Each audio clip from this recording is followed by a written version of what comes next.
Ayun guys, so may gagawin tayong redirify. Yung issue nyo sa radiator. So ayan, kinakalas na.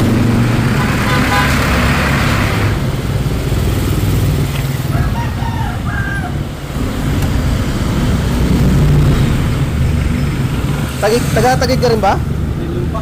Muntinlupa. Dumayo ka pa rito ha. So siguro taga Muntinlupa pa yan. Yeah, so yung guys, pakita lang natin yung leak.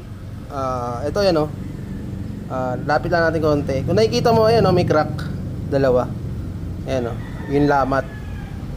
So yan po, yan po talaga yung niya, butas. Kasi sa sobrang lakas ng pressure, ayan, nakita nyo yung mga pinya na nakadikit humiwalay kasi lumupo to. Ayan. So lumupo to, tapos ito lumaki, humiwalay po yung mga pinya. Lumaki yung tubo, humiwalay yung mga pinya. So ganyan po talaga pag nangyari. Sabihin natin tingin ko kasi pagka may karga ganun nangyayari. Lumalakas yung pump. Pag may karga yung motor, lumalakas yung pump, so hindi kinakaya ng radiator. Ewan ko lang kung nangyayari din sa stock ng ganito. Pero alam ko, issue talaga to ng Raider. Lagi po dito sa taas. So ito, hanginan po natin para makita nyo. Okay? Okay, testing na natin para makita nyo rin. So lagyan natin ng pressure, gagamit tayo ng hangin. Tapos lagyan natin ng sabon. So unahin muna natin yung sabon. Tawag na yung yung wires mo. So ayan, unahin muna natin ng sabon. Okay. So may sabon na, di ba? Lalagyan natin siya na ngayon ng pressure. Tingnan niyo maigi Oh, ayan So, di ba? Punit yan, dalawa na yan. So yan talaga ang leak niya. Yan. Okay? So malinaw sa inyo, may butas, di ba?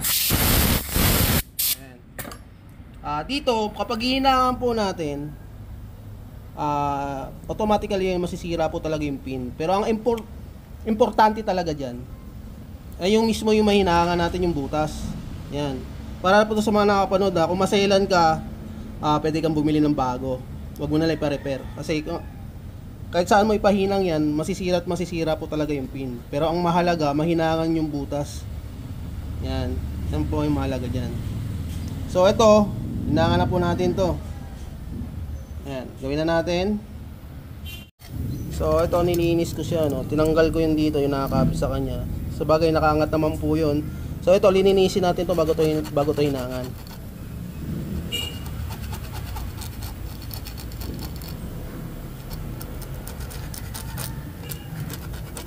Para kumapit yung hinang natin, kasi kailangan malinis po yan. Aluminum po kasi ito eh. So pagka may mga chemical na nakadikit o kaya langis, may hirapan po tayo maghinang. So kailangan malinis na malinis yan. Okay, pakita na natin yung hinang. Ayan. Kaya mo ito, pre. Ayan, kung nakikita nyo, ayan po yung hinang nya. Yung kanina, dalawang may bitak po. Yung dalawang may lamat na dito sa kabila, tsaka ito. Ito, in-straight ko na po kasi gumagapang po yung lamat nya, humahaba. So ayan, dinerecho ko na siya. Ayan. Ito po ay para sa nagtitipid or wala pang budget, wala pang pamalit. So ito muna. Kung ikaw maselan, kailangan mo talaga bumili ng bago. Pero kung wala kang budget, ito muna. At least magagamit mo siya, hindi yung butas nga. Panay dagdag ng tubig, 'di ba? So ito, magagamit mo siya talaga ng matagal. Yun nga lang, pansamantagal. Importante na hinangan. Yan ang mahalaga dyan. At least nagagamit mo pa yung stock. Ayan. So ayan normal lang po talaga na nasisira to. Kasi nadadarangan po kasi ng acetylene. So ang importante po, mahinangan po yung tubo niya. So ito, testingin natin ng sabon. Okay, testingin natin ulit yung hinang. So ayan, lagyan natin ng sabon. Ayan walang kukurap. Mukhang wala na. Mukhang nadali na. Ayan. Pagka pagmilik po yan, bagbabapols po yan. Ayan. So ayan, wala na. Kitang-kita naman po. Ulitin natin ha. Baka sabihin nyo, dinadaya kayo eh. O ayan. Ulitin natin. Kasi yung kanina, kitang-kita naman po, bumubula.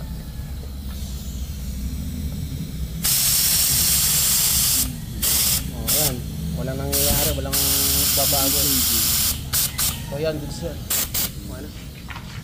Bingo.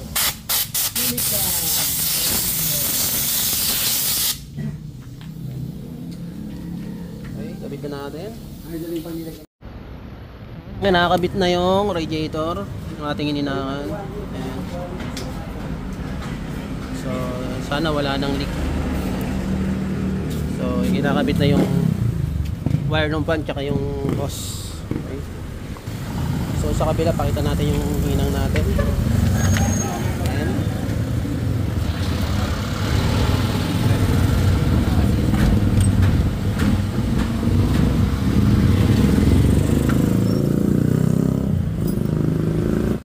So, bumili si kuya ng coolant.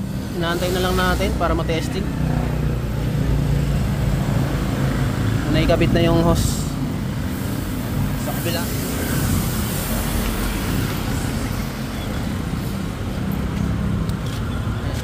So, yun yung hinang natin sa kabila. So, ito, lalagyan na lang ng coolant. Testingin na lang. Ayan. Para dito kasi malalaman kung may tatagas pang coolant. Diyan malalaman yan.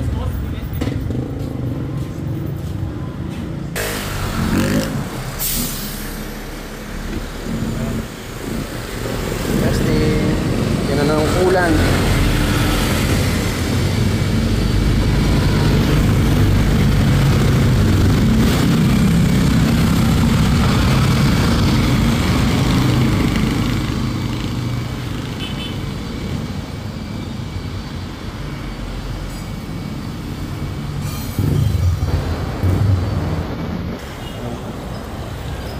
Kinulang si kuya sa coolant.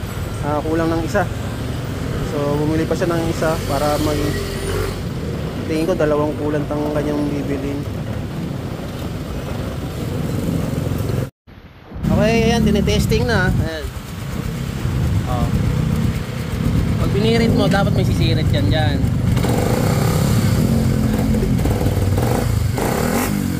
So ayan, wala. Ayan, malinis na malinis po. Okay, goods.